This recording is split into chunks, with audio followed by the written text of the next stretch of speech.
Ladies and gentlemen, Paris Saint-Germain have beaten Manchester United on the road at Old Trafford, and boy, it truly was a theatre of dreams. Let's unpack it.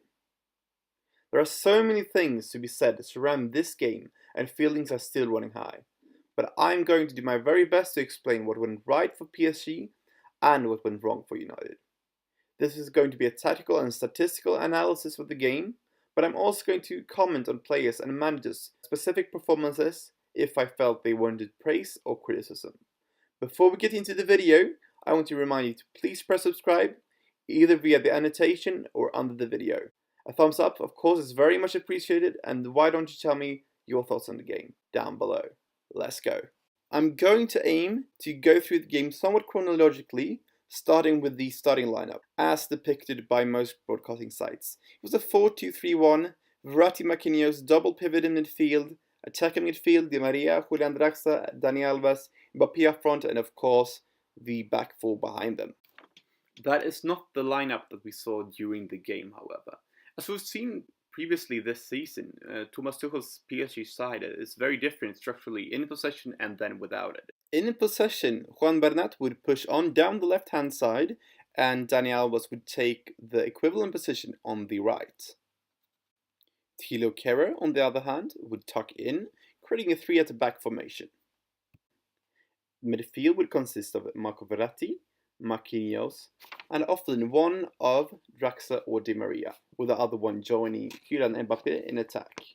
Kylian Mbappé would occasionally drop back to get a feel from the ball, but would most often play up front trying to get in behind. Moving on to the defensive setup of Paris Saint-Germain. PSG played in a 4-4-2, but a asymmetrical one. Tuchel recognized very correctly that the main threat of United was their left-hand side with Anthony Martial and Paul Pogba. So, Dani Alves dropped deep to help Thilo Kehrer at right back with the pace and trickery of Anthony Martial, and as we've seen during the game, Marquinhos followed Pogba everywhere on the field. So when he would go to the left, Marquinhos would join him, so we would have a 3 versus 2 defensive situation to deal with the threat. Thomas Tuchel deemed the threat down the right-hand side for Man United not as big as the one on their left. So Di Maria was allowed to go quite high. This was possibly, at least in the first half, a mistake, since most of United's chances were forced down the right-hand side, and President Kimpembe had quite a hard time, especially when pressed. The first half was quite a dogged affair, but as soon as the second half came around, things turned out for PSG. Main reason for this was actually United's injuries. So both Anthony Martial and Jesse Lingard had to come off for Alexis Sanchez and Juan Mata. What this allowed for in the offensive setup for PSG is that Kimpembe would be able to go much higher, and the team in general would be able to push much higher. The reason is that the pace on the counter for United was far limited compared to the first half. So that was actually what created the first goal. Kimpembe was allowed to step up into midfield, play a ball through to Draxler, onto Dani Alves, who crossed it for Mbappé. Mbappe's header was saved by David De Gea, but the resulting corner, of course, led to Presnel Kimpembe's first goal for Paris Saint-Germain. United never had the energy or the quality to muster a proper comeback. They tried to put Ashley Young further up the field, that only resulted in more space for Angel Di Maria to expose on the counter. And that is exactly what happened on the second goal for PSG. So Di Maria gets the ball out wide, Kylian Mbappé covers so much ground in just a couple of seconds to get past Victor Nilsson Lindelöf and Eric Bailly for the second goal. This game really showed how a manager can make the difference. As much as I respect him as a man, this would never ever have happened under Unai Emery. Thomas Tuchel, I truly believe, is one of the best tacticians in Europe, along with the likes of Pep Guardiola. The German coach has worked wonders with an unbalanced squad with glaring holes. He has essentially made spaghetti bolognese without any mince or spaghetti. It's incredible, and boy does that spaghetti taste great. This was not just down to Thomas Tuchel's masterclass, however. He needed the players to be there, and boy were they. All of them worked tirelessly, and the team deserves so much respect and gratitude for what they did on the pitch.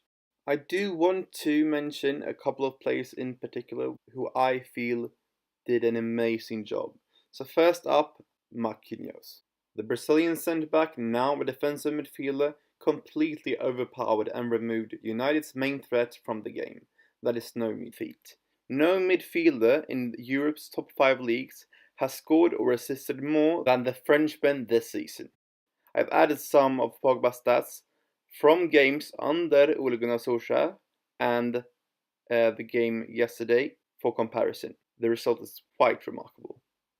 He was not only good in defense, but he was quite good in possession, something that has been a problem when played in midfield. Next player to get some personal recognition has to be the diminutive Italian Marco Verratti. He completely ran the game and dictated play at Old Trafford a la Paul Scholes and clocked up a massive 5 tackles and a game-high 87 touches. You can compare that to Pogba's 55. Marco Verratti has been plagued with injuries throughout his PSG career, and one could only imagine if he would have stayed fit from his first days in Paris. We'll all have to hope that the best is yet to come, and boy, then Europe better watch out. Third one out is the ever-beating heart in the PSG defense, Thiago Silva. Not only did he, along with the veteran goalkeeper Gigi Buffon, marshal the defense, but he made an insane 10 clearances on the day and seemed to have hired the US Air Force, judging on how dominant he was in the air. Add to that the fact that he didn't have to make a single tackle, something that really speaks to the level of his game intelligence and positioning. Just ask Paolo Maldini. So, what are your thoughts on the match? Leave a comment down below on what caught your eye. Please do subscribe and hit that like button. Do follow me on Twitter, as there is where I'm the most active. The handle will be on the screen as well as in the description. Have a wonderful day. I'm out.